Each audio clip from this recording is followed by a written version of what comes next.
Magandang umaga po sa inyo, mga minamahal na kapatid. Magandang umaga, Father. Sa inyo po, of course, atin po mga kaibigan from the Order of Malta na ngayong araw po muli, second Friday po ng buwan, meron tayong kusina dito po sa Sacred Heart, kung kayo biniimbitahan. And of course, sa mga pilgrims, devotees po, and those of us watching via our streaming online. Siguro po alam ninyo na isa po sa pinakamalakas, makapangyarihan at malaki na hayop po, ang tawag ay land animal, ay ang elepante. Ang elepante po ay isa sa pinakamalakas. No?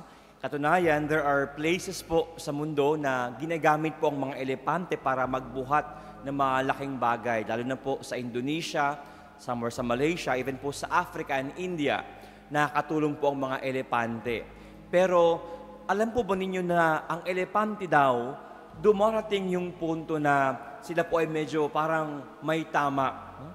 Ang tawag pag sila po ay medyo nag-iinit, no? Naghahanap po ng kaparehas. Ang tawag ay yung period of musts, kung saan po yung kanila pong male hormone ay medyo mataas, ang mga elepante po ay agresibo. At alam ninyo, ang elepanteng galit, a mad elephant, delikado. May mga lugar po sa Africa, at as I've said sa Indonesia, na isang buo pong bayan o village, winasak po ng isang elepanteng mainit po ang ulo. Isa pong elepanteng galit o nagwawala. At sa kasamaang palad, may mga namatay, may mga nasagasaan o naapakan po ang mga elepante. Kaya delikado raw po ang elepante pag galit o masama po ang timpla. Pero you're going to wonder, paano kaya ang isang malaking elepante na madalas po at least 6,000 pong kilo ang bigat, no? 6 tons or 6 tonelada, no? Imagine po ninyo, halos isang kotse o truck na po yun. Paano mo mapasunod ang isa pong malaking elepante? Ang sabi raw, the best way and the most effective way of taming an elephant, kailangan, bata pa lang yan, turuan na. Bata pa lang, meron ng disiplina, napapasunod na. Kung kaya po, totoo, yung isang napakalakas na elepante, bata pa lang, pinapasunod na po yan. Ang sabi nga po dyan minsan ng mga psychologist ay yung learned helplessness. Bata pa lang yan, ramdam nila na hindi nila kayang lumaban. Bata pa lang, pag sila nakatali na, no? Sila po ay hindi na makaalis, makatakas. Ang akala po nila, when they become bigger, no, malakas na po sila, ganoon pa rin. Pag may tali, hindi kayang makatakas.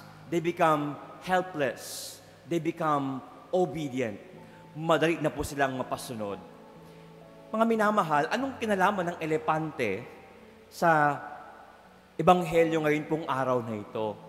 Tayo pong mga tao, alam nating lahat na pag tayo po ay galit, ang hirap i-control po niyan. Maraming tao pag galit, nakakagawa ng marahas na bagay. Maraming tao po pag galit, na maaari pong mauwi sa krimen, nakapatay, nakapanakit, nakagawa ng isang bagay na pinagsisihan. Ito po ang dahilan kung bakit po sa ebanghelyo ang sabi ng Panginoon, kung ang sabi sa batas, kung ang sabi dati, huwag kang papatay, masamang pumatay. Ngayon pa lang, ang sabi ng Panginoon, ang bili niya, huwag kang magagalit. Iiwasan mong suma ang loob mo. Yung kawalan ng pagpapatawad, ngayon pa lang, gawin mo na ng paraan yan. Makipag-usap ka na, makipagbati ka na. Kasi yung galit mong yan, pag hinahayaan mo yan at lumaki yan, parang elepante yan. Ang dami niyang pwedeng masagasaan. Ang daming pwedeng masaktan. Ang dami mong pagsisisihan, pag yan, hindi mo na mapigilan. Kung kaya po, totoo naman, hindi naman masama ang magalit. It is a natural human emotion. Ang tanong lang po, pag medyo may sama ka ng loob, ang nang ginagawa mo, hinahayaan mo lang ba yan hanggang sa lumaki, hanggang sa punto ng hindi mo na mapigilan? Ang sabi nga ng Panginoon, whoever says to his brother, Raka, or whoever says, you fool, nagmumura ka pa lang, minumura mo pa lang yung kapwa mo, mag-iingat ka. Ibig sabihin yan, sa puso mo, meron ng galit na namumuo. Pag hinayaan mo yan, yung galit na yan, maaari nang makapanakit. Hanggang dumating sa punto na pagsisihan mo yung nasabi o nagawa mo. Mga minamahal na kapatid, totoo po, maaari ngayon mga panahong ito para bang normal na yung magmura sa iyong kapwa. Normal na yung sama ng loob sa iyong kapwa. Pero hangad po ng Diyos, tayong lahat paalahanan, ang mga malaking bagay na hindi mo mapipigilan, nagsisimula yan sa maliit na bagay. Ang elepanteng maaring makapatay, makasira, makasagasa, nagsisimula sa maliit yan. At habang maliit sana, mapigil mo na, madisiplina mo na. Ngayong araw, ang paalang Panginoon, kung may sama ka ng loob, may galit ka, may inis ka, ngayon pa lang, simulan mong harapin yan. Magpatawad ka, makipagbati ka, ayusin mo na. Huwag mong hayaang lumaki yan at makapanakit.